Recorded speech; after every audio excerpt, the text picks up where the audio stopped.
नमस्ते दोस्तों, कहानी पसंद आए तो चैनल को लाइक सब्सक्राइब ज़रूर करना। शहर की सबसे मशहूर आई सर्जन डॉक्टर कविता वर्मा अपने हॉस्पिटल में दाखिल होती है कि तभी रिसेप्शन पर खड़े डॉक्टर हर्ष और तानिया दौड़कर उसके पास आए। मैम, कोई शख्स अपने पिता को 5 दिन पहले यहाँ एडमिट करवा के गया था। तब से अभी तक उसने पलट के कोई भी खबर नहीं ली है। डॉक्टर कविता ने आगे बढ़ते हुए आश्चर्य करते हुए कहा, कैसे कैसे लोग रहते हैं इस शहर में। बताओ भला, अपने पापा की कोई चिंता ही नहीं। उसने अपना कोई नंबर या एड्रेस तो नोट कराया होगा एडमिट करते टाइम। हर्ष ने कुछ फाइल पलटते हुए बताया, मैम, उसने जो नाम, नंबर और एड्रेस नोट कराया था वो सब गलत है। हमने फ़ोन करके कांटेक्ट करने की काफ़ी कोशिश की पर कुछ भी पता नहीं चल सका। अब प्रॉब्लम ये है, ना तो हम उन्हें यहाँ ज़्यादा दिन रख सकते हैं और ना ही कहीं शिफ्ट कर सकते हैं। डॉक्टर कविता ने हर्ष की ओर देखकर पूछा, अरे भाई, तो पेशेंट से कंफर्म कर लो, आँखों में ही तो प्रॉब्लम होगी। पता या फिर अपने घर का पता या फिर किसी के बारे में कुछ तो बता सकते हैं। अब तानिया ने आगे आकर बताया, मैम, वो काफ़ी बुज़ुर्ग हैं, कुछ भी बताने में असमर्थ हैं। बस बीच बीच में कुछ बड़बड़ाते रहते हैं, बोलते हैं तुम सब नकली डॉक्टर हो, मेरी गुड़िया बनेगी असली डॉक्टर।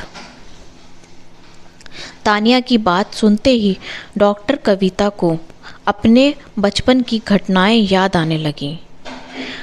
वो बाकी सारे पेशेंट को छोड़कर दौड़ती हुई सीधा उसी बेड के पास पहुंची जहां वो बुजुर्ग शख्स लेटे हुए थे। कमज़ोर जर्जर शरीर, माथे पे शिकन, चेहरे पे झुर्रियाँ, आँखें गहरे गड्ढे में, शरीर लगभग पहले से आधा। अरे, ये तो मेरे ही काका हैं। हाँ, मेरे ही काका। डॉक्टर कविता ने धीरे से अपना हाथ बढ़ाया, काका के सर पर फेरते हुए कांपते स्वर में बोली, काका, काका आप हो। काका ने 1 सेकंड गवाए बिना ही मुस्कुराते हुए कहा, गुड़िया, तू आ गई।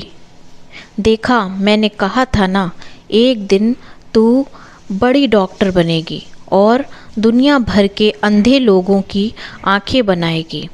कविता के आंखों से आंसू झलक आए। काका, तुमने मुझे बिना आंखों के कैसे पहचान लिया? काका मुस्कुराए और बोले, पहचाना तो उसे जाता है जिसे भुला दिया गया हो। तुम्हारी यादें तो हमारे दिल में हैं, और मेरी आंखें ही तो गई हैं, दिल तो अभी भी धड़क रहा है। इतनी सी थी तुम जब मैंने तुम्हें पहली बार उठा के दिल से लगाया था। मैं सब कुछ भूल सकता हूँ पर तुम्हारी वो पहली मुस्कान नहीं भूल सकता। देश की सबसे मशहूर डॉक्टर कविता की आंखों से आंसू क्यों बह रहे थे, अभी तक किसी को भी समझ नहीं आ रहा था। डॉक्टर हर्ष और तानिया दोनों एक दूसरे को देखे जा रहे थे। तभी उन्होंने देखा कविता मैम उस बुज़ुर्ग काका के गले से लगी हुई फपक कर रो रही हैं। काका, तुम बिल्कुल भी चिंता मत करो, मैं वापस आ गई हूँ। अब आप इस सुंदर सी दुनिया को अपनी इन खूबसूरत आँखों से देखोगे।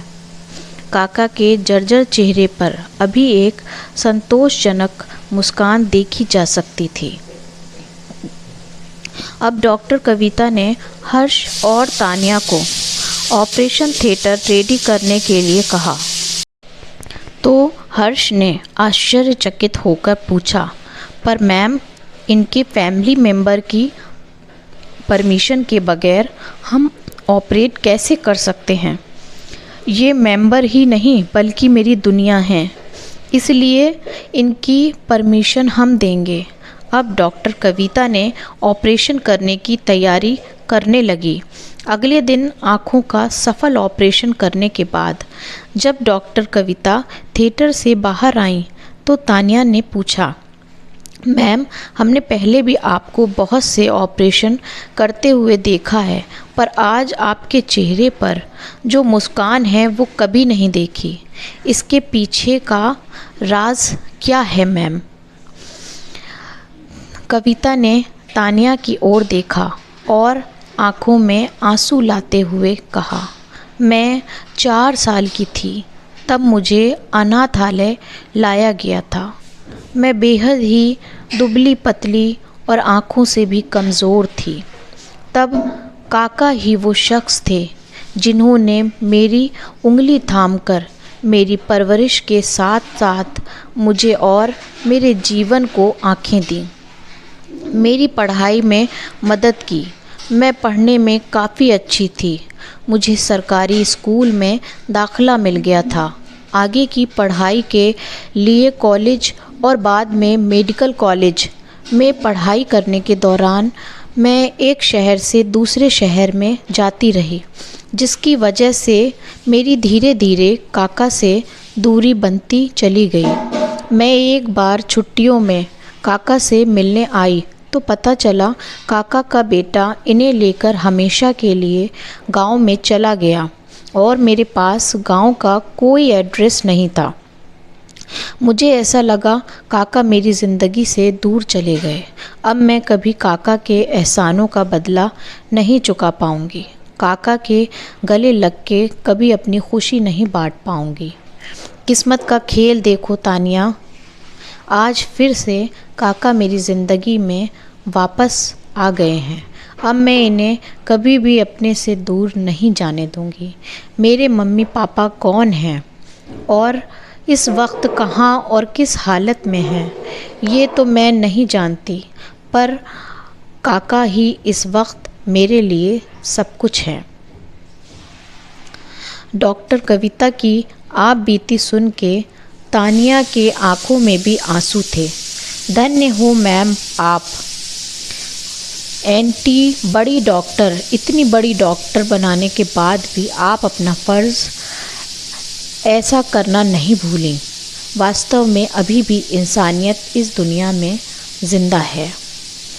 ये कहानी आपको कैसी लगी मुझे ज़रूर कमेंट करके बताना, और आपके आसपास भी कोई ऐसी घटना है तो उसको भी शेयर करना। Thank you.